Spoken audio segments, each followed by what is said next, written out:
I thought I knew a bit about wedges, so coming here to truly geek out with wedges because it's brilliant. Just been outside, trying out some wedges, here with Luke on the tour truck, and what we're going to do is discuss my options on a wedge and get me fitted. Okay, so just coming from outside, tried out the wedges.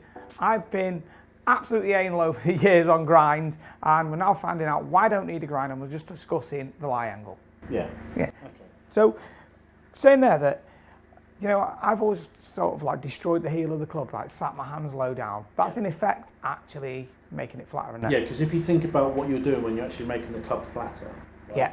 So you, by effect of actually bending the club flatter, you're sending the toe down this way, right? You're raising that heel up. Yeah. So where in previously, when you've done that, you've done the heel grind, you've taken that off. Yes. You have effectively allowed yourself to get your hands a bit lower, which is the same thing as just making the club a little bit flatter in that sense. Yeah. Yeah. The only difference is it's affecting address. Yeah. So you're getting it. So at address, it sits lower, so it's more pleasing to your eye. Yeah. Now with the new wedges, with the C grind that we have on these, you're able to do that already, and it sits down lower, but you still have the effective bounce. Right. Yeah. So when you are then going to go, okay, I need a 40, 50 yard pitch shot with my 60 degree to get it to fly over something, you're still going to play that full shot. So you still have the correct lie angle there, and you still have all of the bounce that you need to make sure that you're not going to be digging that into the ground. If it's soft, if it's out of rough, you still got bounce there to aid you and get it out. Yes.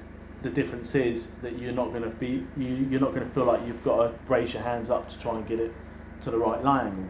Right, yeah. Would that explain as well then that when I've been playing sort of maybe like a 30, 40 yarder, which I like to hit him very, very low, and it comes in a bit spinny, that when I'd done the grind on it before, because I'd changed what the effective bounce was, the leading edge would drive in a little more, and it felt like it'd stick and I'd have to drag it back out. Exactly, yeah, because you're thinking about it, you're narrowing that heel up there. Right, yeah. Right? And you think about with your wedge strikes, most players will start to, or better players will start to bring it towards the heel a bit more. Yeah. Yeah, and then the drive will be out of the face, because the way that you're presenting the face impact, you're coming through, you're driving through the ball, the general strike pattern is across, yeah, as opposed with like a normal line, straight out the middle, straight out. Yeah. You're thinking that if you're going to be narrowing that heel right up, you're then turning that into this small section here. It's like a knife. Heel. It's like a knife. It just wants to drive downwards. Particularly if this is like the centre of gravity. Yeah, exactly, and especially if you've still got the toe. If you think of it like an aeroplane wing, yep, driving that into the ground. Now, if you've got a wider section here, yep, that's just going to want to force it down, and that's going to open that up as well. Yeah, so by keeping the sole design with taking a little bit off the toe, taking a little bit off the heel, but still having that effective bounce. Yes. Yeah, in the right places. On the leading edge, it's really important to have leading edge bounce. Yeah. And then on the trailing edge as well, it's able to feel like you're going to be driving it in. Yeah. Actually, then you still have the bounce there to get it back out again. So it's instead of going in and then you pulling it out with your body, it's actually skidding through. Actually coming through. You're using the bounce. Right. Yeah. Bounce is, you know, a lot of people will think to themselves, you know, as they get better, they think, oh, I need lower bounce. They see a lower bounce wedge, they're like, I want to give it a go. Yeah. Now, you've got to think of the differences between visual bounce and setup bounce, and then actual effective bounce of the golf club, right? Yeah. So you think about every club has bounce. Yes. Irons have bounce. They have a leading edge bounce. They have a sole bounce. They have a trailing edge bounce. So it's really important to utilise them. Most people won't think of us as putting bounce onto an iron, because they don't consider, oh, I need a low bounce iron. Yeah. No one ever thinks No, they don't. And that's why we've been so successful with our irons, in the sense that we have the V sole. Yeah. That is using bounce. That's why generally like tour players love the feel of our irons, because of the way that they interact with the turf. It's a great phrase that we always use, turf interaction, because the club does. When it's coming into impact with the ground, you know, the V sole is helping you to drive through the ball, but keep it nice and shallow, but take enough of a divot that is comfortable. When you think about going into a wedge, you need to have a bit more versatility, because you want to play different shape shots. You want to open up. You want to set it on your front foot, then you want to set it back really low and be able to do that. So you still need to have the bounce in the right places. Now, the difficult thing with that is obviously when you then come to a really deep bunker, you have different sands, you need to then really work out what sort of shape you want to be, what sort of head you want to be going with, because you need to be able to have good bounce there to get it out. Would I be right in saying that in the sand as well, it's towards the front, it's like mid and toe that enters the sand first, isn't it? It would be, yeah. Yeah, generally it's more because of the way that you're impacting. Also, most people are taught the standard method of hitting about an inch behind the ball. Yeah. It's not necessarily the ball that's making contact with the face, it's the sand that makes contact with the ball. So generally there, you're kind of already in that position of setting back a little bit, and you are using that part of the bounce there. Yeah. That is the important part that generally a lot of people will start to think, oh, if I need a low grind, they're taking this off here. Right. If a player's asking me in previous models to give them a lower sitting leading edge line, they want to get it really low to the ground, you take the trailing edge off. Right, yeah. You're taking it off here. And it will generally be getting them to hit a few shots, open it out. But then they're at a skill level that they know that they can, in a bunker shot, they're going to drive through the ball, they're going to make sure they get the ball. Whereas you have an amateur player who's going to slow down a little bit, lose a bit of confidence, all of a sudden they're digging. And they might be driving the handle forward, which makes it dig even more. Just getting even more into it. Whereas the tour players knows that they're almost letting that club pass, so they're going to use that. They need to accelerate through. Absolutely. That's where they can get away with having slightly less bounce for a bunker shot. Same as in the rough. Yes. Whereas you need to come up with a balance between the two for a guy that wants to use the 58 degree or the 60 degree or even a 56 degree in a bunker. You have a bit more versatility there.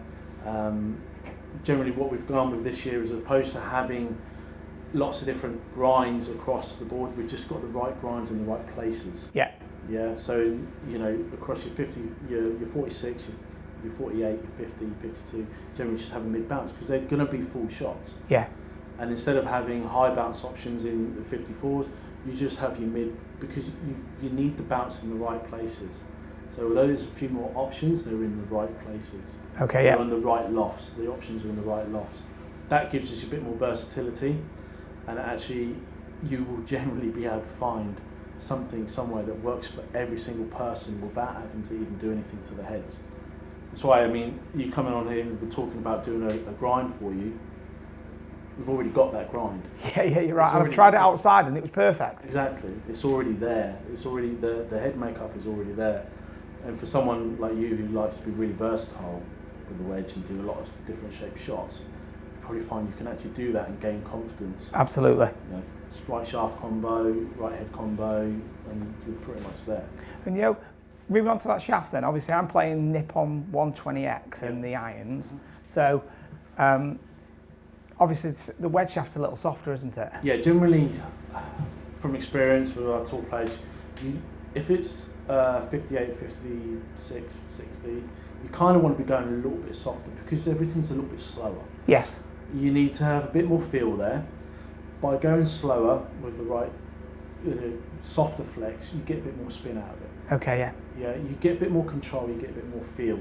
If you've got a 120X in your iron shafts and you go for something really stiff as well in your wedge shafts, you're generally going to not necessarily have a problem when you catch the ball right, it's when you have a miss hit. Right, yeah. If you're going to catch it a little bit thin, you're going to run out with no spin. If you catch it a little bit heavy, you're going to find that effect is exaggerated by having a stiffer shaft. Yeah. Yeah, it's in the sense, with dispersion on your long irons, having a heavier shaft gives you a bit more control. Having even a heavy shaft that's still a softer flex gives you a bit more spin, gives you a bit more control around the greens. So like we were talking about before, it's having that, that option when you've had the miss that it's still a good shot, Yes. So for me, I know that my miss is I catch slightly behind it, but I'm not putting the leading edge in. I've caught the bounce a little bit, but it just keeps travelling along. So it's not, it might be a slight misconnection, but it's a good misconnection. Yes. I might miss my landing spot, but it just, instead of it having spin, because of the way that it's impacted the face, it'll bounce and run out to the flag, whereas the same shot struck perfectly will land in there and check up, but there'll be the same proximity at the end.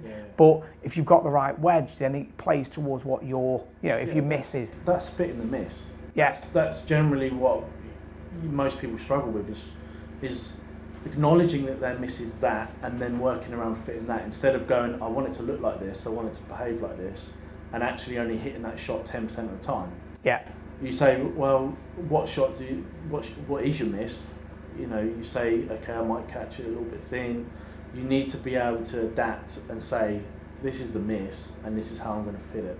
And then if you can reduce that down and reduce those misses down, you'll find yourself actually, like you say, proximity is getting better. Yeah. Even though you feel like you've missed it, you look up and you see the result, you go, wow.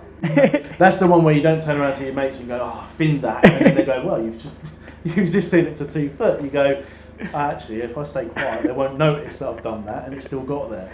If the wedge is designed right, it's playing to what that miss would be, isn't it, like you were saying? Exactly. And you can't really fit that shot because that's a bad swing. But at the same time, he's got performance out of it that you didn't expect to get. Yeah.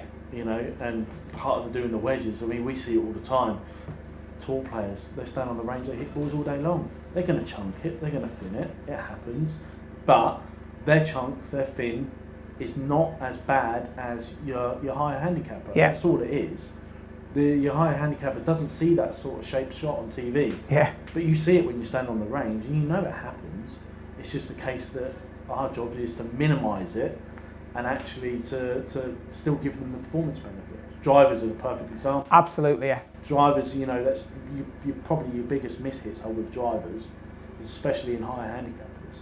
But at the same time, you're fitting. It's easy to say you want to fit the miss. What is the bad shot? I hit it off the toe. I hit it off the heel. Hit it high in the face. Tall players have the same thing. It's just slightly less exaggerated. It's not fitting the 10 out of 10 good shot, is it? It's like you say, getting that bad shot narrowed in. I wouldn't still have playable. if I stood there and hit it in the middle every time, would I? No. That's part of the reason I'm here. So for my spec, we're going to go a bit flatter than my irons. Yeah. And what's the WV shaft that we're putting in? So WV it originally started out as a tour shaft. It's Nippon. So for us, Japanese, really consistent shaft. It's a specific wedge shaft that is designed to generate a little more spin but still be stable.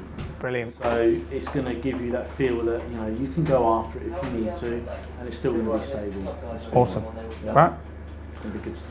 Looking forward to it. Let's get stuck into it. Let's have a look.